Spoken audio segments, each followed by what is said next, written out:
భద్రాద్రి కొత్తగూడెం జిల్లా పినపాక నియోజకవర్గ వ్యాప్తంగా అన్ని మండలాల్లో నేడు బీసీ జేఏసీ బంద్ కి పిలుపునిచ్చాయి. ఈ నేపథ్యంలో స్వచ్ఛందంగా వర్తక వ్యాపార వాణిజ్య విద్యా సంస్థలు మద్దతు తెలిపాయి. అఖిలపక్షం పార్టీలు కూడా ఈ బంద్ కు మద్దతు తెలుపుతూ ఎక్కడికక్కడే నిరసన తెలియజేశారు. తెలంగాణలో బీసీలకు అన్యాయం చేస్తున్నారని 42% రిజర్వేషన్ బిల్లుకు రాష్ట్ర కేంద్ర ప్రభుత్వాలు ఆమోదం తెలపాలి, లేదంటే ఉద్యమం మరింత ఉధృతం చేస్తామని అన్నారు. మనుగూరులోని ఆర్టీసీ బంద్ కారణంగా డిపోకే పరిమితమయ్యాయి.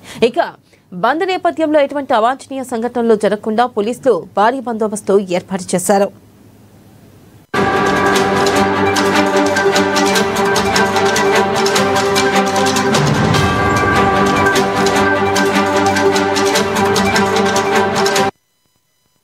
జిల్లా పినపాక నియోజకవర్గం మనుగూరు మండలంలో మనుగూరులో చేస్తున్నటువంటి ఈ బీసీ బంద్కు సహకరించిన వివిధ కుల సంఘాల వారికి, వివిధ రాజకీయ పార్టీల వారికి, ముఖ్యంగా మాకు మంచి చేదోడు వాదోడు అందిస్తున్నటువంటి సిపిఐ పార్టీకి, అదేవిధంగా మా మిత్రులు ఎస్టీ సోదరులందరికీ, ఎంఆర్పిఎస్ సోదరులు వీళ్ళందరికీ కూడా పేరు పేరున ధన్యవాదాలు తెలియజేసుకుంటూ, ఈరోజు ఈ బంద్ సక్సెస్ అవ్వడానికి మాకు మా అన్నదమ్ముల లెక్క తోడు నిలిచినటువంటి ఎస్సీ ఎస్టీ మైనార్టీ సోదరులందరికీ కూడా మరొకసారి కృతజ్ఞత తెలియజేసుకుంటున్నాం.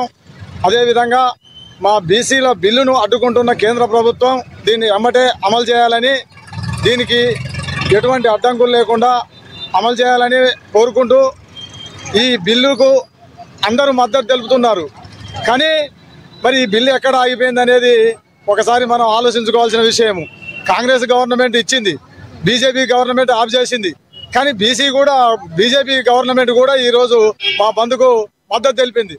అంటే అందరూ అయ్యగారులే, కానీ రొయ్యల ముళ్ళు ఎక్కడ పోయిందనే సందంగా నిలబడి అనుకుంటున్నాం. ఈరోజు ఈ మద్దతు తెలిపినటువంటి ఈ వివిధ పార్టీల నాయకులందరికీ కూడా పేరు పేరున ధన్యవాదాలు తెలియజేసుకుంటూ